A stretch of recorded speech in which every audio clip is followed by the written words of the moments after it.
Hello students, आज हम इसमें जानेंगे फ्रॉम कोकून टू सिल्क के बारे में। कोकून से सिल्क। सिल्क ऑब्टेन करने के लिए सिल्क मॉथ को पाला जाता है और इनके जो कोकून होते हैं उनको कलेक्ट करके इनसे सिल्क थ्रेड ऑब्टेन किया जाता है। Next, rearing silk worms.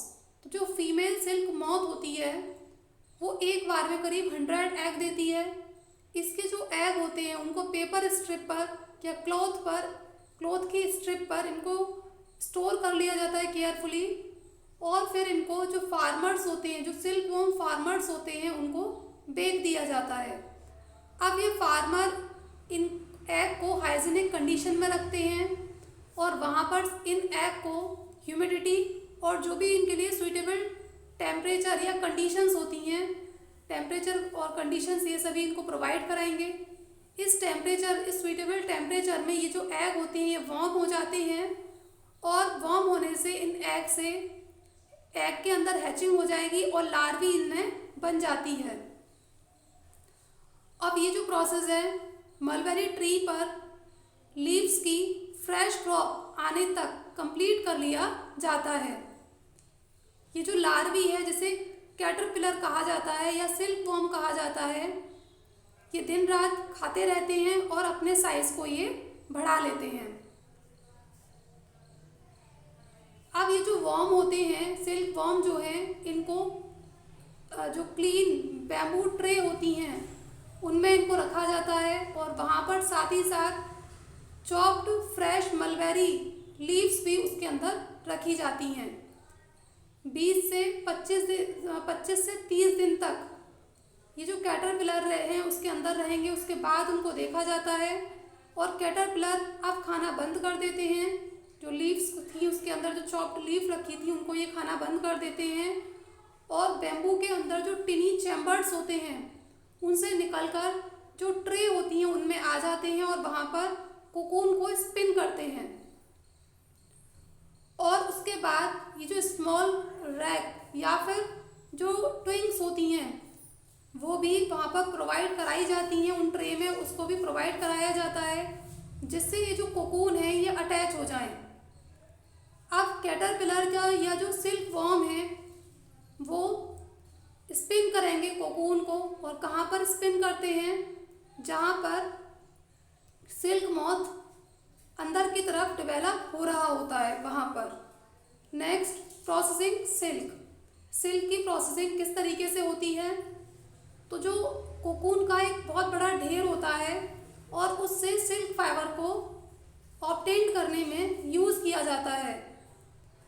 ये जो कोकून होते हैं इनको अब क्या किया जाएगा, सनलाइट में या फिर इनको बॉयल किया जाएगा या फिर जो स्टीम होती है, भाप जो है, उसके अंदर इसको एक्सपोज किया जाता है जिससे कि सिल्क फाइबर क्या होता है, सेपरेट आउट हो जाता है। अब सिल्क को यूज़ करने के लिए, एज अ सिल्क यूज़ करने के लिए कोकून से थ्रेड को बाहर लेके आने का जो प्रोसेस होता है उसको ही रीलिंग द सिल्क कहा जाता है। एज अ सिल्क यूज़ करने के लिए कोकून से थ्रेड को बाहर लेके आने का जो प्रोसेस होता है उसी को क्या कहा जाता है, रीलिंग द सिल्क कहा जाता है। रीलिंग प्रोसेस जो है स्पेशल टाइप की मशीन्स में किया जाता है। इसमें क्या किया जाएगा कि जो सिल्क थ्रेड है उसको अनबाइंड किया जाता है या फिर कोकून से सिल्क फाइबर लिया जाता है।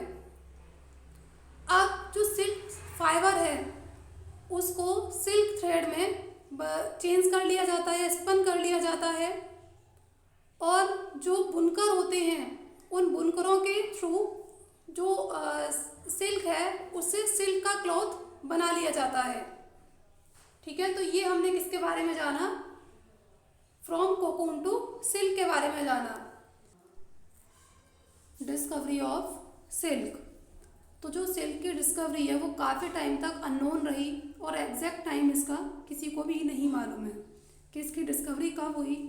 लेकिन अगर एक ओल्ड चाइनीज़ लेजेंड की बात की जाए तो उनके अकॉर्डिंग वो ये बताते हैं कि चाइना के एक एम्परर थे जिनका नाम था हुंग टी, और हुंग टी ने उनके एक एम्प्रेस थी, यानी कि वहाँ जो उनकी महारानी थी जिनका नाम था सी लुंग ची, उनसे मलबेरी ट्रीज़ की जो लीव्स थी वो डैमेज हो रही थी, उसके रीजंस को फाइंड आउट करने के लिए कहा था। और ये जो मलबेरी ट्री है वो इनके गार्डन में लगा हुआ था। तो उन्होंने, उस एम्प्रेस ने, जो उनकी महारानी थी, उन्होंने ये देखा कि जो मलबेरी ट्री हैं उनके ऊपर एक वाइट कलर का वर्म है, और वो जो वर्म है वो लगातार मलबेरी ट्री को खा रहा है, मलबेरी ट्री की लीव्स को खा रहा है।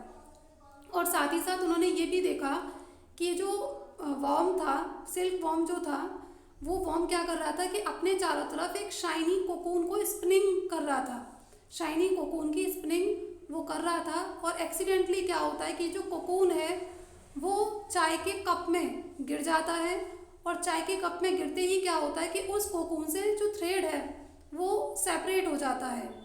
इस तरीके से जो सिल्क है उसकी इंडस्ट्री चाइना में शुरुआत हुई उस इंडस्ट्री की, और हंड्रेड्स ऑफ ईयर तक इसको चाइना में ही क्लोजली रखा गया, मतलब एक एज अ सीक्रेट उसको वहीं पर रखा गया, किसी दूसरी कंट्री को इसके बारे में नहीं बताया गया। लेकिन बाद में क्या होता है कि कुछ ट्रेडर्स और ट्रैवलर्स वहाँ पर घूमने के लिए जाते हैं, तो वो क्या करते हैं, उसको, जो जिस तरीके से सिल्क वहाँ पर बन रहा था उसको अदर कंट्रीज़ में भी इंट्रोड्यूस कर देते हैं।